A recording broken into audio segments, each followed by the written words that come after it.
how does it feel when you said Om?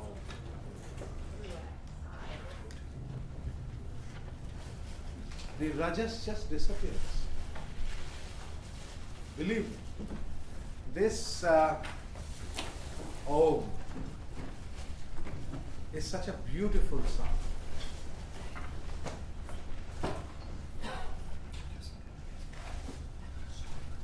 There is no place left for tamas.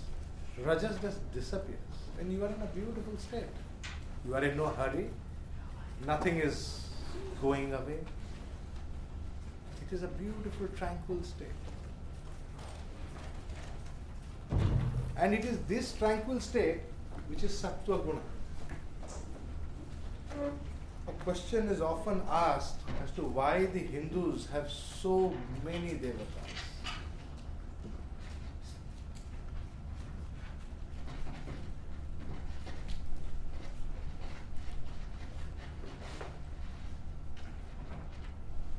So,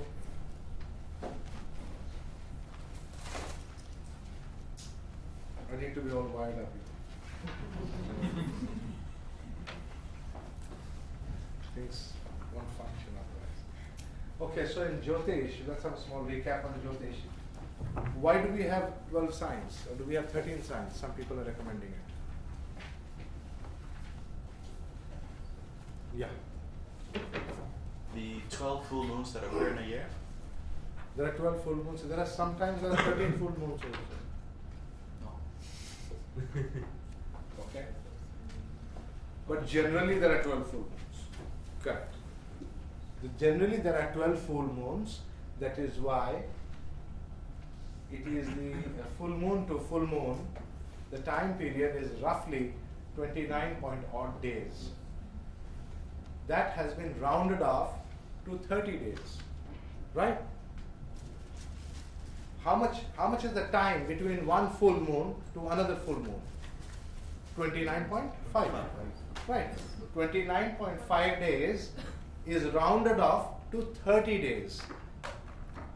So what are we talking about? We are talking about days, about time. We are not talking about space. We are talking about time. So the time taken for the sun to move in those 30 days or 30 solar days is supposed to be one Rashi. And that has been equated to space. What is the average motion of the sun? 1 degree per day. Average motion. So how do you equate the time to space? You take 30 days multiplied by 1 degree per day. That is how you have 30 degrees for one sign. So what is our original starting point? It is time. So time has been converted into space. Am I being understood? Time, that is Kala, is converted to space.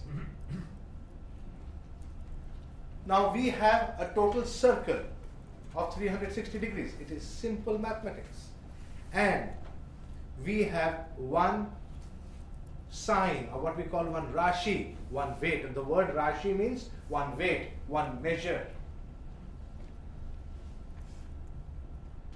Rashi is a measure, a weight. We have that weight of 30 degrees. And we arrived at 30 degrees by 30 days motion of the sun. So 360 divided by 30 gave us 12 Rashi, 12 measures, 12 steps. If one step is 30 degrees, you know one step is 30 degrees, the sun can take 12 steps. The sun takes 12 steps to go around. 12 Rashis. Rashi is a measure. Rashi is not a sign. The word sign means symbol. Rashi is not sign. Rashi is measure. So I will clarify that first concept now. The zodiac signs is translated as Rashi. It is wrong. Rashi is a measure.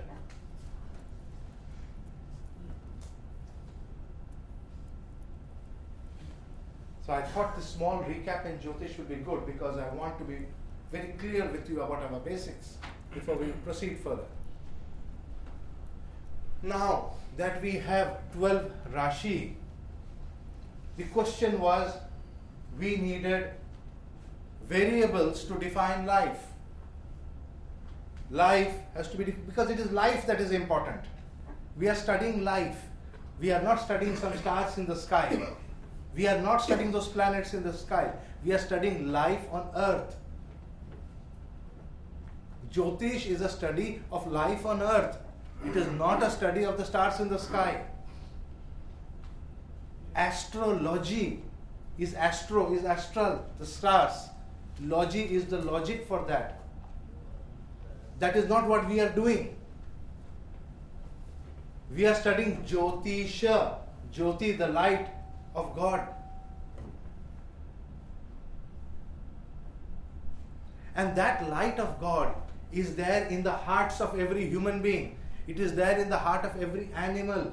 It is there in the tree of every living creature. That light of God is in a stone.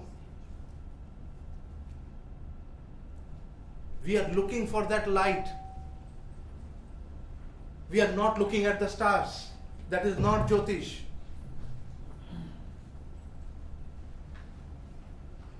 It is a very fundamental difference. Where are we looking? We are using that information to help us. But that information is not the objective. The objective is the life here in earth, in this planet.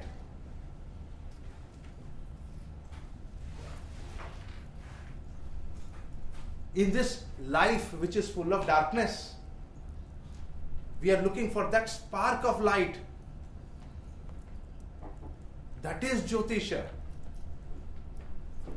The translation of Jyotisha as Vedic and astrology is totally and completely wrong. Firstly, it is not Vedic. It is a Vedanga. Secondly, it is not astrology. Astrology is a part of it. But it is not astrology in all. You see my point? This hand is a part of Sanjay. This hand, you can say this hand is Sanjay, but this hand alone cannot define Sanjay. So we were waiting for Sarvani to come and light the lamp. She has come.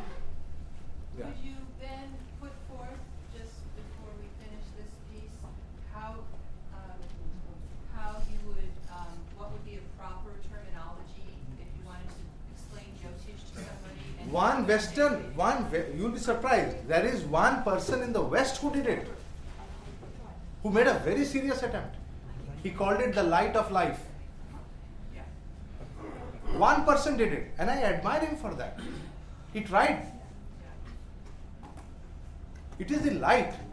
Without that light, there is no Jyotish. So the light is crucial for us.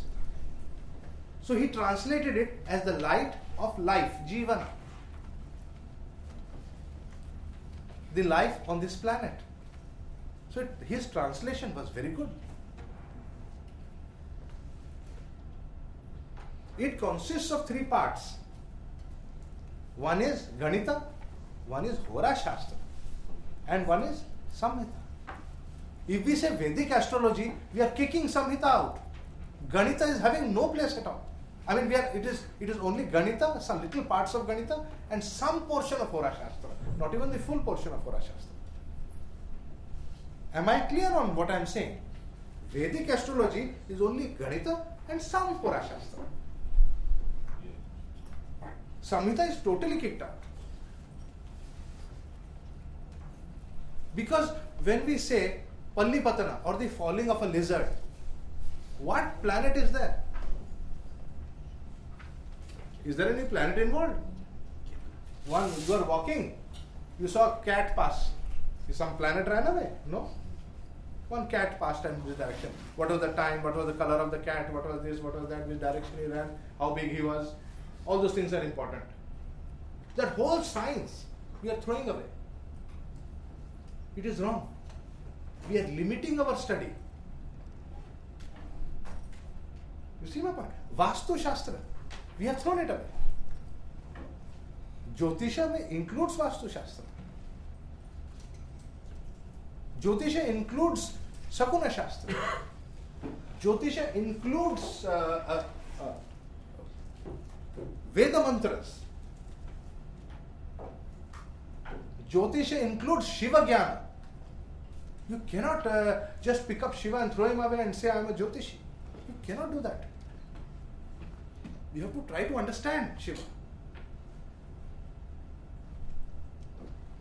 So you see, Jyotisha is a very huge ocean.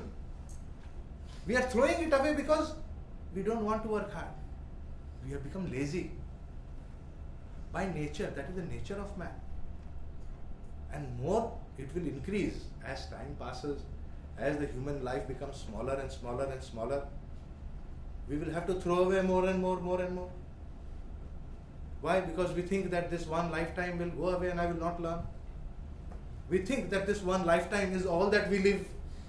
Beyond this we will not live anymore. That this knowledge will be destroyed when we die. Knowledge is not destroyed when you die. Knowledge is retained in the Atma. Atma retains knowledge in the form of dharma. When that knowledge is retained in the Atma, how can it be destroyed? Remember, there is a beautiful saying my Gurudev used to say.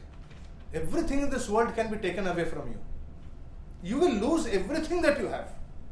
One day or the other, everything, a shirt, brother, father, mother, sister, everything will go away.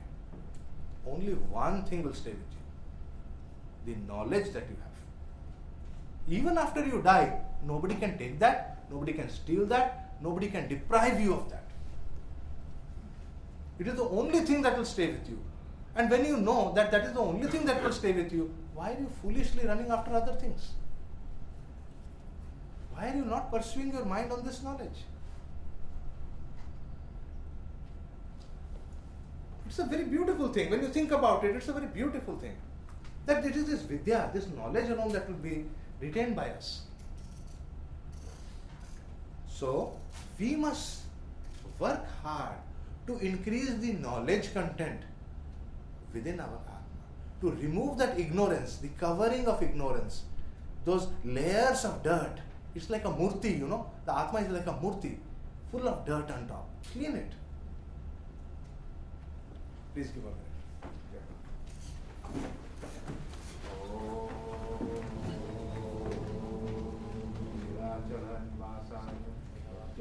परमात्मने बलभद्र सुभद्राभ्यां जगन्नाथाय ते नमः।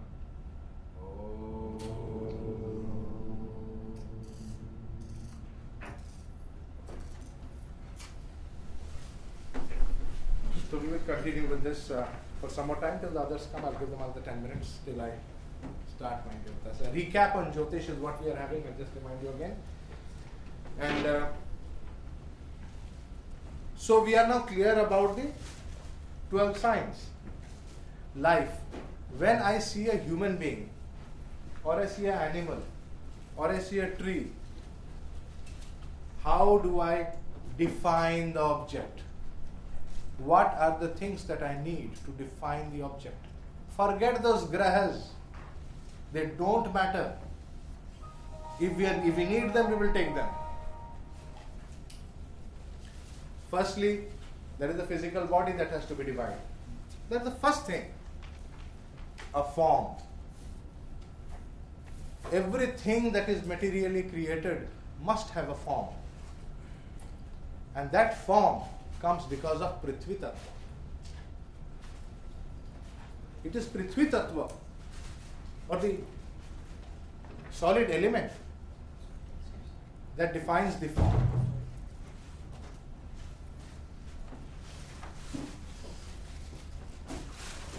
Right? The second is that which causes sustenance. What sustains is that which carries the food. The carrier of food or the sustainer is in a form which is fluid, because he is changing, yet he has to communicate with the solid, and that is the liquid, that is the Jala Tattva. Right? So first there is a solid, and this solid defines the form. This form has to be replenished. Like your hair is falling, your hair grows, you cut your hair, again it grows. Again you cut it, again it grows. How come the hair is growing? Somebody is giving him food to grow. The food that is coming for the hair to grow is Jala Tattva. It is coming from Jala Tattva. The giver of food is Jala Tattva. It is the sustainer. Then comes that which has to cleanse. When you cut your hair, you throw it away, right? Something has to cleanse it. Something has to remove the dirty one, the old one, the dead one. Somebody has to do the cleansing all the time. So constantly there is creation, constantly there is sustenance, and constantly there is destruction. Within your body, cells are being created, cells are being sustained, cells are being destroyed. Constantly this process is going on.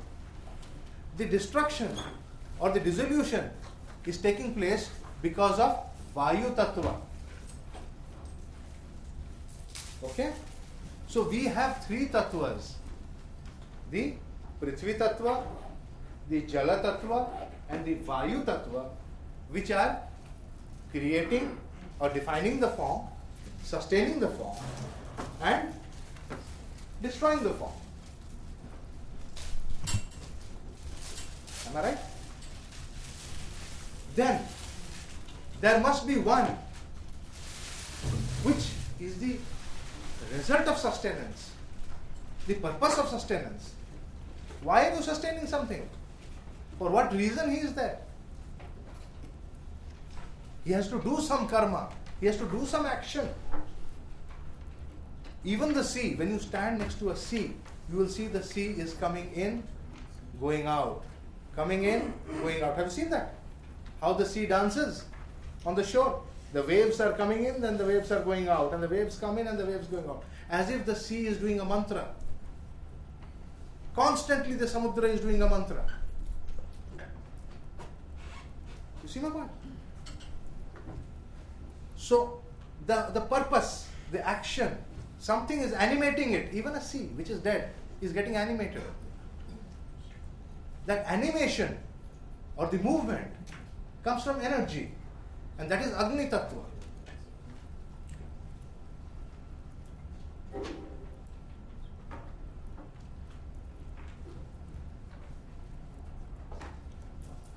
Okay? So we have four tattvas. And there must be one that coordinates all the effort, keeps them all together, ensures that there is perfect friendship and harmony between them. There is great love between all of them, that they work together for a common purpose of existence, so that the life continues. He ensures that life continues. Something is keeping all of them together. Some kind of a magnetic force, you may call it, which is binding them, some kind of a glue. That is Akash Tattva. What was that? Could somebody take a look at what's happening? Sounds like a smoke alarm, doesn't it? It's outside. Okay. Oh. So that is Akash Tattva. So we have 5 tattvas that we need. The 5 primary tattvas will define the entire life. The living object is defined by the 5 tattvas. A dead object is also like the sea. I was just now talking about the sea and the animation of the sea. Even that is also defined by 5 tattvas. Right? After that, what is the next thing? we have the entire creation runs on the basis of light. The whole game is like a movie, you know. What is movie all about? It's light. Different colors of light, different play of light, different images. All images are nothing but light. Pure light, the reflected light, and darkness. Darkness is also part of light. If there is no shadow, you will not appreciate the light. It is all a game. It's a beautiful drama. This drama is being played by 4 factors: the sun and the moon, and the lunar nodes, Rahu and Ketu. Because the entire light on earth comes from the sun. In the night, we have light from the moon. And then there are the stages, which we call stages without light, and stages of intense light, which we call the Rahu and the Ketus. So these define Jyotish. The Panchatattva, the luminaries, and the givers of the darknesses. For the Panchatattva, we need 5 grahas only. We don't need more than them, because there are 5 variables. You can use any other variable. If you think there is a better variable than the grahas, you can use them. The 5 grahas, starting from Mercury to Saturn, in that order of the 5 closest to the sun, are the ones that we need. We don't need more than them. So that is our definition of Jyotish. The Navagrahas, consisting of the Panchatattva, the Tattva Grahas, there are 5 Tattva Grahas, and the Sun, Moon, Rahu, Ketu. So they are in 2 groups. One group is the Panchatattva Grahas, and one is Sun, Moon, Rahu, Ketu. Yeah. Sorry, can you repeat that order? You said starting from Mercury. Is that Prithvi right? Tattva, Yeah. Jala Tattva, Prithvi Tattva, Mercury. Prithvi Tattva, it is very important to understand this. Prithvi Tattva, Mercury, the solid form. Then Jala Tattva, Venus, Shukra. Then Vayu Tattva, Saturn. Then Agni Tattva, Mars. And then Akash, the one who is making this whole world run around and forcing them to stay together and work together. The definition of God: God is good. Otherwise, He is not God. Right?